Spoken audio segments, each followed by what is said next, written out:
कर्नाटक पहुंचते रहते हैं और इसी वजह से इस क्षेत्र को वहां पर चिन्हित किया गया। गुजरात से, इसके अलावा कर्नाटक से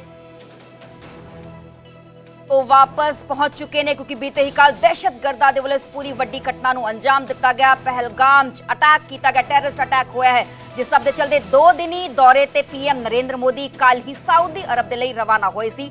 शानदार वेलकम भी ਉਹਨਾਂ ਦਾ ਉੱਥੇ ਕੀਤਾ ਗਿਆ ਸੀ, पर ਵਿੱਚ ही अपना जो सऊदी अरब ਦਾ दौरा ਛੱਡ ਕੇ पीएम नरेंद्र मोदी भारत लौट चुके ने, दिल्ली लौट चुके ने। देश के गृह मंत्री अमित शाह दे नाल भी बीते कल फोन ते गलबात कीती सी। देश के गृह मंत्री अमित शाह ने इस गल का जिक्र किया सी कि पीएम नरेंद्र मोदी नाल गलबात हुई है, तुरंत मैनू जम्मू कश्मीर जान दे लई पीएम नरेंद्र मोदी ने कहा है। तस्वीरां जो पीएम नरेंद्र मोदी ने विच ही अपना सऊदी अरब का जो दौरा है वो छड्ड के भारत वापस लौट चुके ने, दिल्ली वापस लौट चुके ने। किस तरीके नाल बीते ही कल दहशतगर्दा दे वाले पूरी घटना ਨੂੰ अंजाम दिता गया, कायराना कातलाना अटैक किया गया।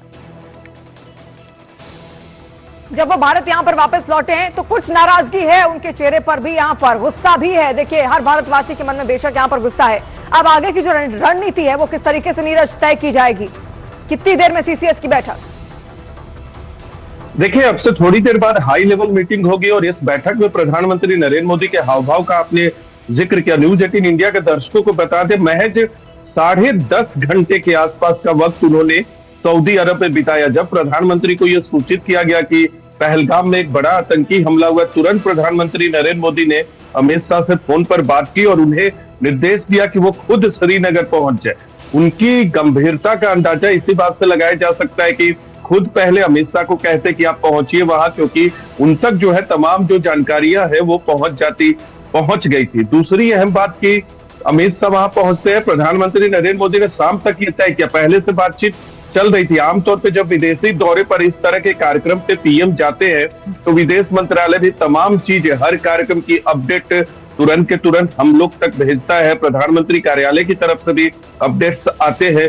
लेकिन यहाँ क्या हुआ, सऊदी अरब के जो बाद के कार्यक्रम थे, इस हमले के बाद कहीं ना कहीं उसकी छाया जो है उस दौरे पे पड़ गई। प्रधानमंत्री नरेंद्र मोदी ने तय किया कि शाम को ही लौटेंगे और 24 घंटे का भी वक्त नहीं बिताया। कल सुबह आपको याद होगा 9 बजे के आसपास वो निकले थे और आज 6:45 के आसपास वो भारत की धरती पे दोबारा पहुंच गए। महज 24 घंटे से भी कम की यात्रा रही, जबकि 2 दिनों की थी। आपने कहा कि हाई लेवल की, देखिए हाई लेवल की मीटिंग में सबसे पहले तो प्रधानमंत्री को माइन्यूट तरीके से ब्रीफ किया जाएगा। जो सुरक्षा एजेंसियों से मिली जानकारी है, इनमें से उस बैठक में रहेंगे। हाई लेवल की मीटिंग होगी। अमित शाह खुद इस वक्त जम्मू कश्मीर में है, तो हो सकता है वर्चुअल तरीके से वो जुड़े, या जो भी कैबिनेट कमेटी ऑन सिक्योरिटी या हाई लेवल इस तरह की सुरक्षा से जुड़ी मीटिंग का हिस्सा होते हैं वो मौजूद रहेंगे। और जो यहाँ नहीं है यानी दिल्ली में, वो बाहर से जुड़ेंगे। लेकिन प्रधानमंत्री के उतरने के बाद जिस तरह से उनका हाव भाव होता है, आप देख सकते हैं उन्हें एक बहुत बड़ी पीड़ा है, अंदर में एक जज्बा तो है, प्रतिबद्धता है कि वो आतंकवाद के खिलाफ जवाब देंगे, दोषियों को बख्शा नहीं जाएगा। इसके अलावा जो भी आतंकवादियों के पीछे हैं उनके कनेक्शन की जानकारी जो है वो दी जाएगी। उसको लेकर कितनी जानकारी अब तक जुटाई गई है खुफिया एजेंसियों ने, उसकी भी जानकारी दी जाएगी। इसके अलावा जो खुफिया एजेंसियों का फेलियर है, आतंकी हमला है, तमाम दुनिया के बड़े देशों ने प्रधानमंत्री नरेंद्र मोदी से एकजुटता दिखाई और कहा है कि वो आतंकवाद के मसले पर भारत का समर्थन करते हैं। देश के अंदर भी तमाम नेताओं ने, चाहे सत्ता पक्ष हो या विपक्ष ने, इस आतंकी हमले की निंदा की है। जम्मू कश्मीर के ही तमाम विपक्षी दलों और सत्ता के दलों ने इस हमले की निंदा की है। तो एक तरफ तो इस पूरे हमले के खिलाफ एकजुटता है, लेकिन कहाँ ये चूक हुई है, कैसे वहां बड़ी संख्या में सैलानी इस महीने में पहुंचते हैं और उसको खुफिया एजेंसियों को भनक नहीं लगी, इन तमाम चीजों की जानकारी भी प्रधानमंत्री तक आएगी।